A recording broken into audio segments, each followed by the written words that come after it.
বিসমিল্লাহির রহমানির রহিম। আসসালামু আলাইকুম প্রিয় শিক্ষার্থী বন্ধুরা, আমরা বাজার অধ্যায়ের ক্লাস নিচ্ছিলাম। আমরা বাজার অধ্যায়ে আপনাদের যে ভারসাম্যগুলো হয় সেই ভারসাম্যগুলোর মধ্যে অনুপযোগিতার বাজারে আপনাদের তিনটা অবস্থায় ভারসাম্য লাভ করতে পারে বা উৎপাদনকারী প্রতিষ্ঠান ভারসাম্য লাভ করতে পারে। তার মধ্যে আমাদের তিনটা ভারসাম্য, আমাদের স্বল্পকালীন ভারসাম্য আর দীর্ঘকালীন ভারসাম্য আমাদের আছে। সেখানে আমাদের অনুপযোগিতার বাজারে আমাদের যে তিনটা ভারসাম্য দেখা যায়, স্বাভাবিক, অস্বাভাবিক এবং ক্ষতি স্বীকার করে উৎপাদন, এই তিনটার মধ্যে আমরা এখানে দেখতে পাচ্ছি যে একটা চিত্র অপশন এখানে দেওয়া আছে। আমাদের যারা একাদশ শ্রেণীতে আছেন তারা এরকম উদ্দীপক আপনাদের পরীক্ষাতে পাবেন, ঠিক আছে। আপনার এই উদ্দীপকের সাহায্যে আপনাদের প্রশ্ন করা থাকতে পারে যে এখানে ভারসাম্য উৎপাদন কত বা মোটাই কত, এখানে মোটাই কত, এখানে চারটা অপশন দেওয়া থাকবে। ধরুন 70, 80, 90, 100। তাহলে আপনারা কীভাবে করবেন সেটা, ঠিক আছে। তাহলে আপনারা আমাদের এই মোটাই মানে কি, আমরা একটু আগে ক্লাস নিয়েছিলাম, সেখানে মোটাইয়ের সূত্র ছিল কি, টিআর ইকাল টু পি গুণন কিউ। টিআর ইকাল টু কি, পি গুণন কিউ। তাহলে এখন পি মানে দাম। তাহলে এখানে আমাদের দেখা যাচ্ছে যে ভারসাম্য দেখা যাচ্ছে যে আমাদের ভারসাম্যের শর্ত ছিল এমসি সমান এমআর।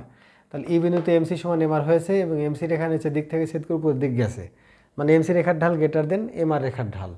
সেখানে এই বিন্দু হলো ভারসাম্য বিন্দু। তাহলে ভারসাম্য বিন্দু অনুসারে এদিকে আমাদের উৎপাদন আছে আর এদিকে আমাদের দাম, লম্ব অক্ষে দাম দেখানো হয়েছে। তাহলে এখানে আমাদের এই বিন্দু অনুসারে ভারসাম্য বিন্দু যদি হয় তাহলে এখানে আমাদের দাম হচ্ছে 10 টাকা। তাহলে আমরা এখানে 10 বসালাম গুণন কিউ কত, এখানে উৎপাদনের পরিমাণ 8 একক। তাহলে 8, তাহলে কত, 8 10 80। তাহলে এখানে মোটাই হলো কত, 80-র ঘরে আপনারা 80-র বৃত্তটা আপনারা পূরণ করে দিবেন, ঠিক আছে।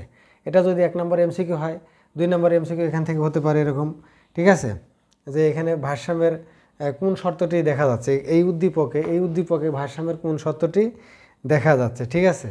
আপনাদের এরকম লেখা থাকতে পারে এসি সমান ধরুন এমসি লেখা থাকতে পারে। তারপরে 2 নম্বরে ধরুন লেখা থাকতে পারে এআর গ্রেটার দেন এসি, হ্যাঁ, এআর গ্রেটার দেন এসি থাকতে পারে। তারপরে ধরুন আপনার এসি গ্রেটার দেন এআর থাকতে পারে, ঠিক আছে, এসি গ্রেটার দেন এআর থাকতে পারে। এরকম 4টা অপশন আপনাকে দেওয়া থাকবে। তখন আপনাকে কি করতে হবে, আপনার চিত্রের দিকে লক্ষ্য করতে হবে। ওকে, আপনারা দেখতে পাচ্ছেন যে এখানে পি এআর সমান এমআর, মানে পণ্য প্রতিযোগিতার বাজারে দাম, গড়া এবং প্রান্তিকায় সমান হয়ে থাকে। পণ্য প্রতিযোগিতার বাজারে দ্রব্যের দাম, গড়া এবং প্রান্তিকায় তিনটাই সমান হয়ে থাকে, ঠিক আছে। সেই অনুসারে দেখতে পাচ্ছেন আপনাদের এই ই বিন্দুর উপরে এসি অবস্থান করতেছে। তাহলে আমরা কী করবো, এসি গ্রেটার দেন এআর লিখে দেবো। এই ঘরটা আমরা ফ্ল্যাপ করব, ওকে, এই বৃত্তটা আমরা ফ্ল্যাপ করব, AC greater than AR. Clear, মানে গড় আয়ের সাথে গড় বাই বেশি। ক্লিয়ার, এই উদ্দীপকের এই কথাটা এখানে সত্য বলে প্রমাণিত হচ্ছে। এরকম যদি প্রশ্ন আপনারা পেয়ে যান তাহলে আপনারা এই ঘরটা, বৃত্তটা আপনারা ফিল করবেন, AC greater than AR. Clear, তাহলে এই পর্যন্ত আপনারা আশা করি বুঝতে পেরেছেন। ততক্ষণ ভালো থাকুন আর অবশ্যই আমাদের পেজটাকে আপনারা ফলো করবেন। আল্লাহ হাফেজ।